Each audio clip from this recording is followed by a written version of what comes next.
Hi mga mommies! Hello, it's me again. Today, we're supposed to have a live Q&A via Google Meet. Kaya lang, kinancel ko na siya kasi I know it's Good Friday. And most of you are taking advantage of the long weekend. So sabi ko, sige, wag ko nang abalahin yung inyong long weekend.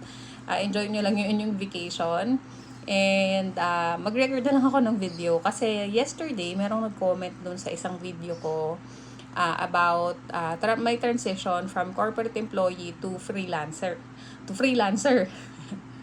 Ayun. Tapos sabi ko, since dito lang kami sa bahay, hindi kami nagpunta somewhere kasi ang daming tao eh. So sabi ko dito na lang kami sa house. And since mahaba-haba yung ilang araw yung walang work, sabi ko gusto maging productive. And one of the things that I wanted to complete today is recording a video.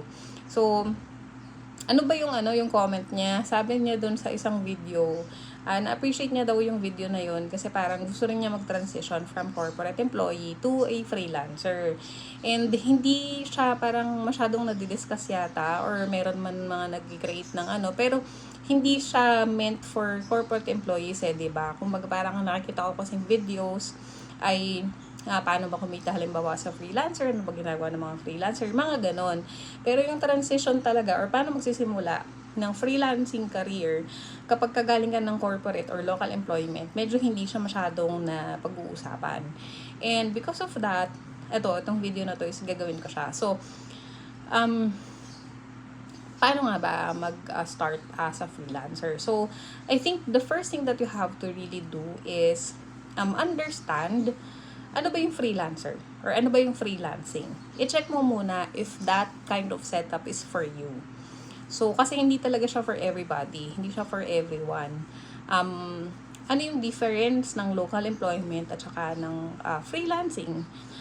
Ano yung mga kailangan mong i-prepare as a freelancer as compared to being locally employed. So, hindi na ako magdi-deep dive doon. Pero if you want me to do a video based on my experience, let me know para mag-record ako ng video once I have time for that. Kasi I don't put too much pressure to myself ng pag-video kasi gusto ko lang siya, spontaneous lang. Ganon. Walang pressure.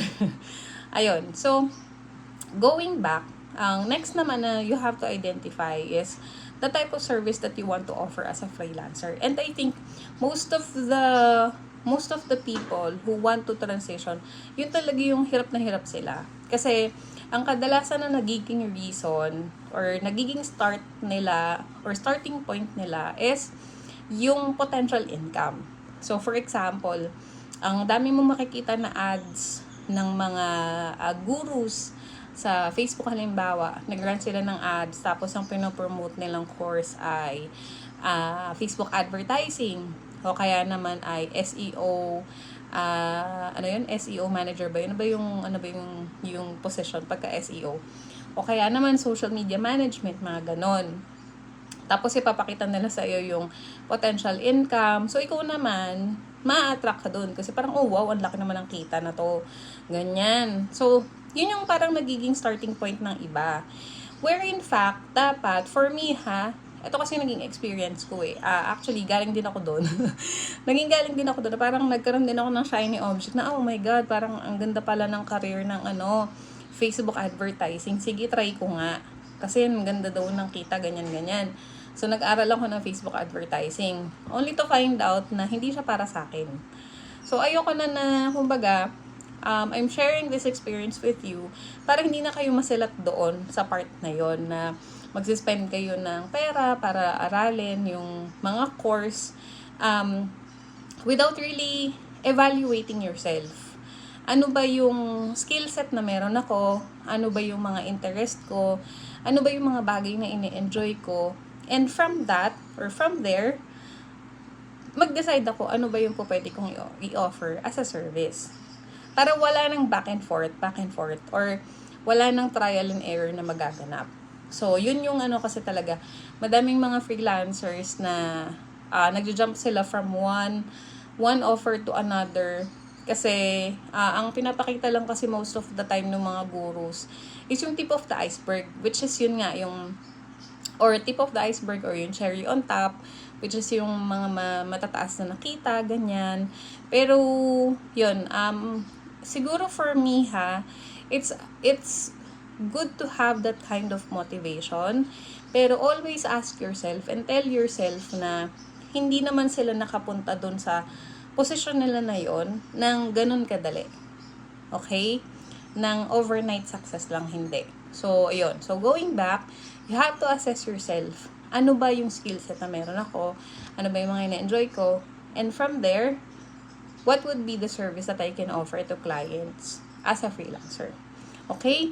So, for you to be able to identify that, I want you to go to ChatGPT. Kung wala pa kayong tool or kung hindi nyo alam kung ano yung ChatGPT, it's an AI, it's a bot kung saan pwede kang mag-ask ng kahit anong question. And then, yung ChatGPT, base dun sa memory niya at base dun sa base dun sa memory niya, base dun sa knowledge na meron siya, bibigyan niya sa yung sagot dun sa question mo. Okay? Pero this time, I will teach you how to create a proper prompt. Okay? And by the end of this video, let me know via the comment section kung meron ba kayong parang natutunan or nagkaroon ba kayo ng realization or whatever. Mag-comment kayo and then give me your email address so I can send you the exact prompt that you can use para ma-identify mo ano yung service na po pwede mong i-offer. Okay? It's a template prompt na po pwede mong i-edit base dun sa iyong sa skill set. Tapos, ayun, base dun sa current na role mo, ganyan. So, I'll give you a PDF file or I will give you maybe a document. Yeah. So, meron na kasi ako nun, so i-share ko na lang. Okay? So, again, mag-comment. Tapos, I will share with you the prompt. I will share with you the ChatGPT prompt na pwede niyong gamitin. Okay? So again, going back, ang dami yung sikot-sikot ng video ko. But going back, so punta na kayo sa ChatGPT and then sabihin niyo kay ChatGPT na I'm currently working as ano yung role mo sa ngayon. Tapos lagay mo din yung company na pinagtatrabahuhan mo. And then lagay mo lahat doon yung ginagawa mo or yung scope of work mo. So, for example, kung di ka sure na yung pinagagagawa mo, hanapin mo yung roles and responsibilities or yung merong job description. Tapos, i-paste mo doon. O kaya naman, isipin mo na lang kung ano ginagawa mo everyday, ganyan.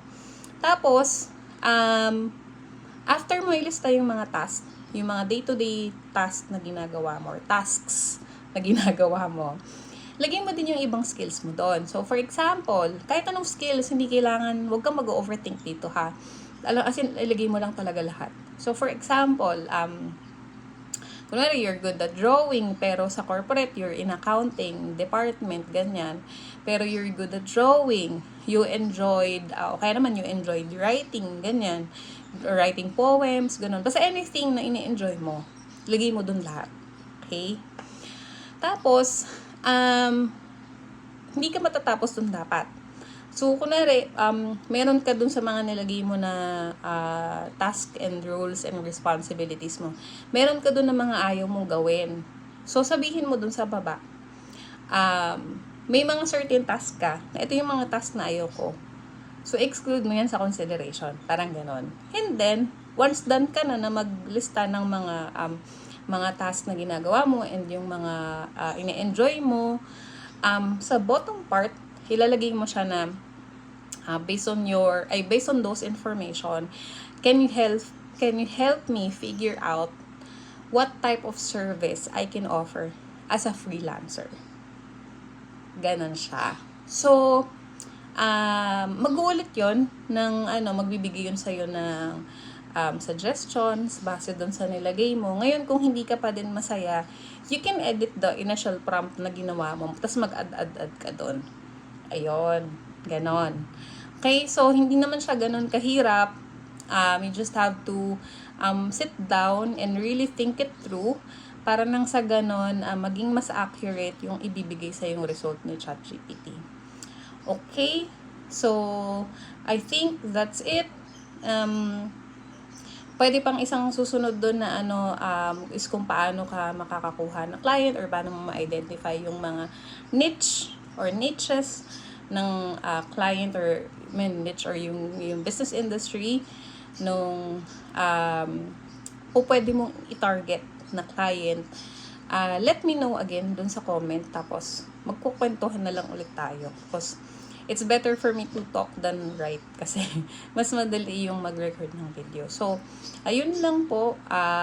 If you think that this video is, useful, yeah. So, let me know in the comment kung may natutunan ba kayo. And see you again next time. Bye-bye.